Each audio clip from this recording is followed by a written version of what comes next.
Hoje, né, eu queria conversar um pouquinho com vocês sobre alveolite. É um assunto que eu já tinha na minha página lá no YouTube, a gente já tem alguns vídeos falando sobre, né? Eu fiz uma aula daquelas maiores que a gente sempre faz quinta-feira às 8 da noite, só sobre alveolite. E por que eu tô voltando nesse assunto de novo, né? É porque eu observo que tem muito paciente procurando, né, essa informação. Não é o dentista, são os pacientes que ficam desesperados.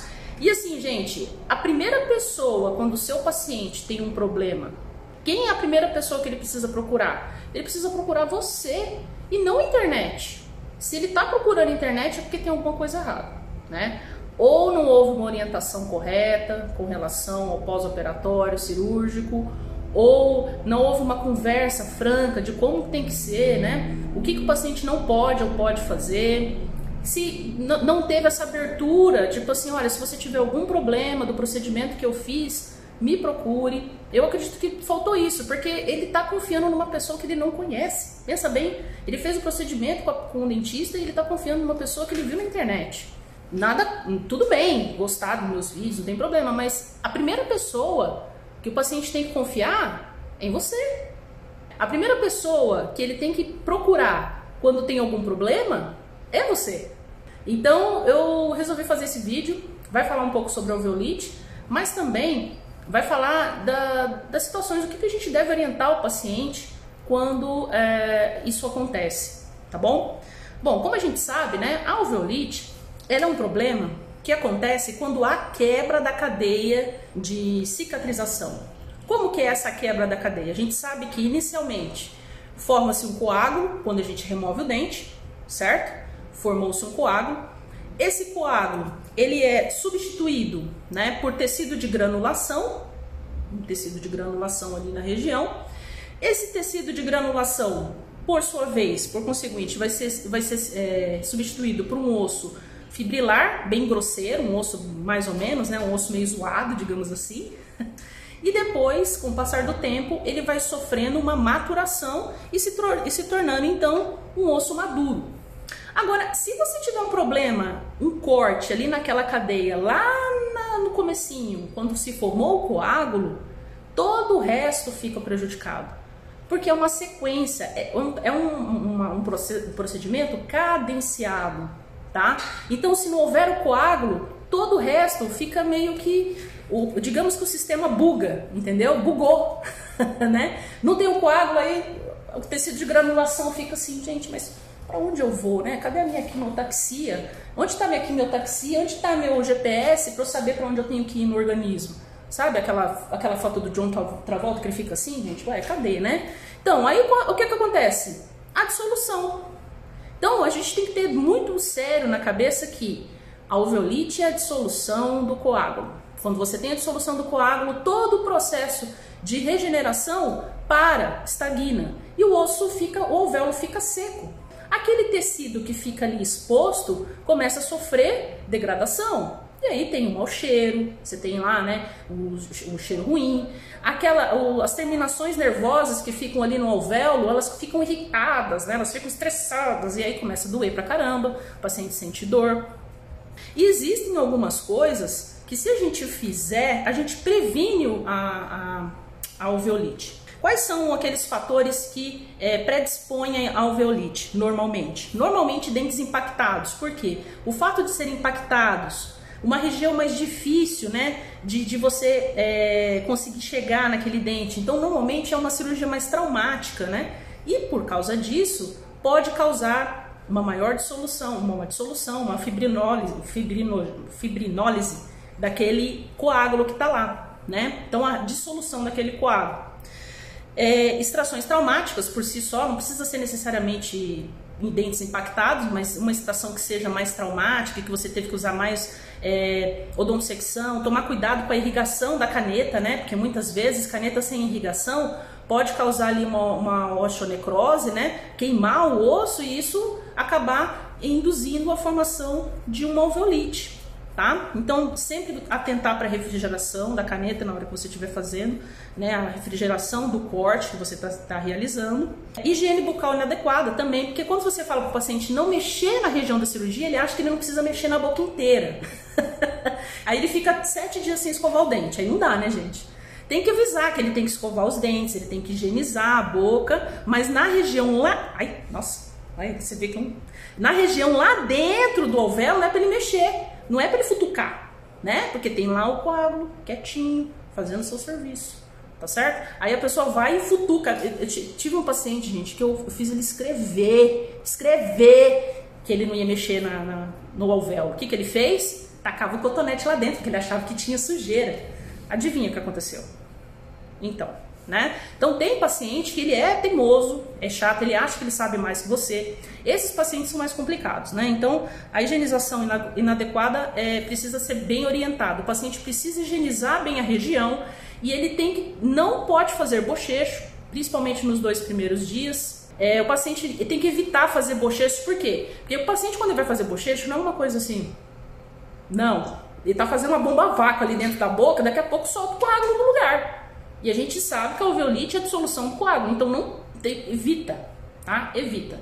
Nada de bochecho, pelo menos nos 2, 3 primeiros dias. Então, ele vai fazer a higienização ali do local, é importante que a boca esteja limpa, para evitar que bactérias, né, próximas à região causem a dissolução do coágulo. Por quê? Porque a gente sabe que existem bactérias que elas elas estimulam, né, elas formam como é que chama lá? Pirogênio, que são substâncias que as bactérias elas liberam e causam a fibrinólise do coágulo, ela causa a dissolução da fibrina, né? São as fibrinhas que fazem o coágulo. Então tem que tomar cuidado com isso. Fazer uma boa higienização você evita isso, tá bom? E também, gente, tem uma correlação entre contraceptivos orais, ou seja, estrogênio, né, e também essa dissolução do coágulo. Então a gente tem que tomar cuidado com pacientes que fazem uso, né? A gente tem que tomar cuidado com pacientes que fazem uso de contraceptivos orais. Por quê? O maior índice de estrogênio na corrente sanguínea também está associada a aparecimento de alveolite, sabia? Então o ideal quando você vai fazer extrações nesses pacientes, se possível, né, gente? Se não for possível, faz uma profilaxia antibiótica inicial, né, antes de fazer a cirurgia, ou no pós-operatório, enfim, mas cuida melhor quando o paciente fala que faz o uso de contraceptivo oral. O ideal é fazer a cirurgia entre o 23º e o 28º dia, que são os dias que você tem uma suspensão do comprimido normalmente, né? Que a pessoa termina um ciclo de cartela e começa outro. Então, nesse período é o melhor período para você fazer a cirurgia e evitar a bendita da alveolite. Fumante, gente, fumante é um negócio que é uma beleza, né? A maioria dos estudos mostra que o índice da população que pode ter alveolite após uma extração, 20% é fumante, 20%. E aumenta para 40% quando o cara fuma no dia da cirurgia, né? Eu tenho paciente que dá vontade de jogar fora o máximo, mas a gente sabe que ele vai comprar outro de novo, né? Então é complicado, né? Mas é importante você orientar que no dia da cirurgia, pelo menos, ele não fume. O cigarro está associado a 2 coisas. Primeiro, a pressão negativa, que a pessoa faz na hora que vai fumar, pode ajudar a soltar o coágulo do lugar, e a própria fumaça, né? Que tem mais de 7.500 substâncias tóxicas que são jogadas no lugar da sua cirurgia, né? É um lugar muito bom para você jogar veneno na hora que você está fazendo ali, esperando a cicatrização, né? Então, acaba tendo esse problema. Então, pode aumentar até 40% a chance do paciente ter uma alveolite se ele fumar no dia da cirurgia. Olha só que complicado, né? Então, quais são normalmente os sintomas que o paciente apresenta, né? Normalmente, uma dor acentuada na região, tá? Que pode, inclusive, irradiar para a face, né? Uma dor reflexa. Como também, ele tem um odor fétido, normalmente devido a osteonecrose, putrefação que está acontecendo ali na região do alvéolo, né? O alvéolo está seco, sem irrigação e sem coágulo. Então você olha dentro da cavidade, você vê que está acinzentado lá dentro. Existe também, né, a alveolite purulenta, que é aquela, digamos que é uma evolução da alveolite seca, que é justamente quando a bactéria oportunista encontra a oportunidade de um terreno né, propício para infecção, né, que no caso é a alveolite seca. Então, digamos que é a evolução do quadro, né? Então você tem pus. Nessa situação, quando você já tem pus, já tem secreção, eu não aconselho fazer a curetagem. Você pode fazer lavar, você pode até lavar o alvéolo com clorexidina 20%, a 2%, perdão. Você lava o alvéolo com a clorexidina 2%, mas não estimula o coágulo, porque você pode piorar a infecção. Eu já vi um caso bem feio disso, tá? Que chegou a supurar do lado de fora da face. Então só lava bem a região e entra com antibiótico forte, para poder combater a infecção oportunista, tá? Para poder ajudar a combater a infecção. Fala para o paciente manter uma boa higienização. Se tiver secado o pus depois de uns 3, 4 dias, aí sim você chama ele, vê se há necessidade de curetagem. Como que a gente normalmente trata a alveolite? O sistema clássico para tratar a alveolite é você curetar, você lavar bem o alvéolo, ou com solução salina, né, no caso o soro, ou com clorexidina. Eu prefiro clorexidina, já que é para evitar infecções oportunistas, já ataca a clorexidina logo. A 2% você irriga bem a região, irriga bastante, né? E depois você faz uma curetagem para estimular aquele sangramento e fechar aquele alvéolo, tá? Esse é o tratamento clássico.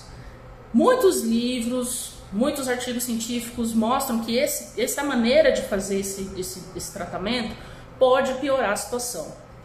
E a experiência clínica não piora a situação, resolve, tá? Você pega e reforma o coágulo, você reprograma aquele processo que foi cortado, aquele processo que foi quebrado, né? O corpo volta a ter qual forma de curetagem? Cureta de Lucas. Curetar aquela região para poder limpar o alvéolo, dentro do alvéolo, tá? Cureta de Lucas, sabe aquela que parece uma colher de dentina grandona? Então você faz a curetagem, lava bem, gente, tem que lavar, tem coisa ruim lá dentro. Lava bem, cureta para formar um coágulo novo, sangue novo lá dentro. Formou, o que acontece? Você cureta, lava, e depois você vai estimular o sangramento. Como você estimula o sangramento? Alveolex. Alivia bastante. O alveolex é aquele que tem própolis, não é? Aquele que tem própolis na composição. Você sabe que o própolis ele é um ótimo bactericida, usado desde a época dos índios. O mel é usado, né, como bactericida. Ele é muito bom. O alveolex é muito bom, tá? Também é uma opção. Eu uso o alveolex quando o paciente tem recidiva da curetagem, porque pode acontecer, tá? Você faz a curetagem, lava, faz o estímulo para o sangramento e pede para o paciente tomar uma medicação, para um analgésico, né, e um antibiótico, e aguarda a cicatrização. Se o paciente apresentar uma dor pior, porque o que acontece? Quando você cureta, você está expondo aquelas terminações nervosas do osso, né? Aquelas pequenas terminações que estão dentro do osso ali. E aí o paciente pode ter um acesso de dor maior. Por isso que é importante você entrar com um analgésico e um antibiótico. Eu aconselho, né, até para evitar as infecções oportunistas nessa situação, tá?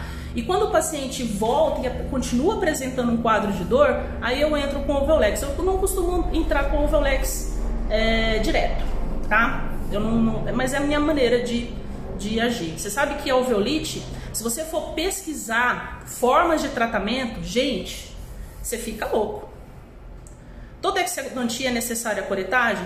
Existem diversos estudos que mostram que dentes que apresentam cistos, que apresentam tecidos de granulação e que apresentam capuz, no caso dos dentes inclusos, é importante você fazer a curetagem. Agora, extrações simples, devido a fraturas de raiz, entre outros problemas, aí não há tanta necessidade, tá bom? Doutor, no caso da purulenta, eu não cureto, mas lavar pode? Sim, Cássio. O ideal é você lavar, mas não cureta. Por quê? Porque você está expondo mais o osso e pode piorar a infecção. Entra com antibiótico forte, normalmente um clavulin aí, né? Ou uma tetraciclina. Eu já vou falar das posologias que a gente normalmente usa. E aí você entra com esse antibiótico, lava bem, entra com antibiótico, pede para o paciente vir depois de 2 dias, para você fazer um acompanhamento. Aí se precisar, lava de novo. Normalmente, na primeira lavada, e 2 dias depois está sequinho. tá seco o alvéolo. Aí você vê se há necessidade, se não tiver mau cheiro, se tiver um tecido esbranquiçadinho lá dentro, é sinal de que está começando a ver a cicatrização. Ou você mantém ou você cureta, aí fica a seu critério. O problema da alveolite, gente, é que existem diversas formas para resolver. A principal é a gente tentar reprogramar o sistema de cicatrização, né? Você voltar ao coágulo, você, opa, agora tem um coágulo, eu vou conseguir fazer todo aquele processo, né? Tecido de granulação, osso formado de forma grosseira e depois osso maturado. Então, é uma forma aí de você reprogramar. E é que normalmente é usada há muitos anos, né? Eu uso dessa forma. Com relação a medicações, como a Duda pediu, né? Medicações que a gente normalmente passa para alveolite. Você pode passar tetraciclina 500mg de 8 em 8 horas por 7 dias.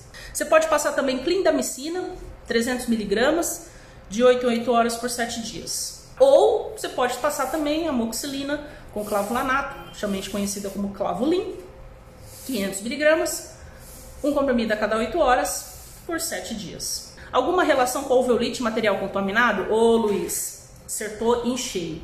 Gente, muito importante observar os materiais que você usa, porque sim, pode haver devido à contaminação cruzada, tá?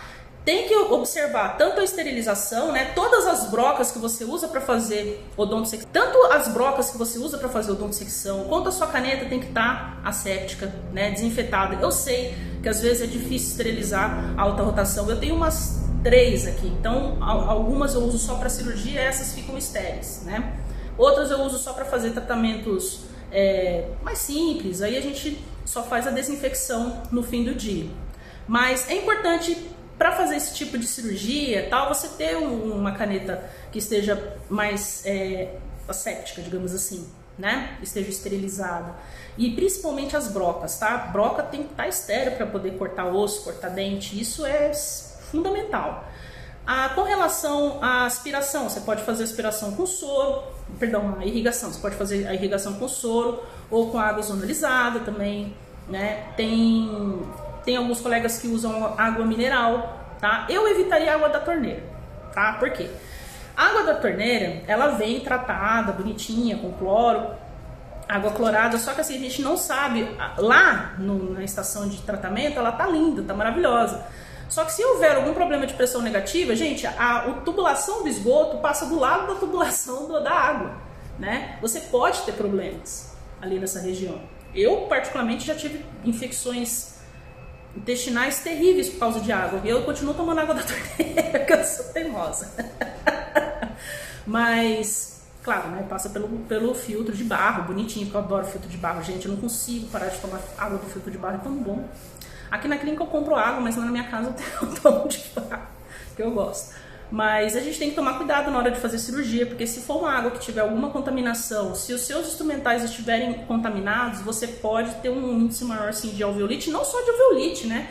De infecção pós-operatória, tá? Então, precisa tá tudo bonitinho, tudo correto, tá? Desde a esterilização, que tem que ser feita de forma correta, ao controle da autoclave, que você tem que fazer de forma semanal, né? O controle biológico bonitinho, e diário, o controle da fita, né? Aquela fita para ver se as 3 bandejas que você pôs para esterilização correu o ar direito, correu o ar de forma correta. Então, fazer a esterilização, cuidar da sua autoclave e cuidar dos seus instrumentais, né? Fazer cirurgias onde você vai apresentar mais debris, você vai ter que fazer odontosecção, você vai ter que fazer exposição diária, fazer um ambiente mais estéreo, usar, né, paramentação estéreo, que é importante também. Ajuda, tá? Ajuda você não ter que passar depois pelo tratamento da alveolite.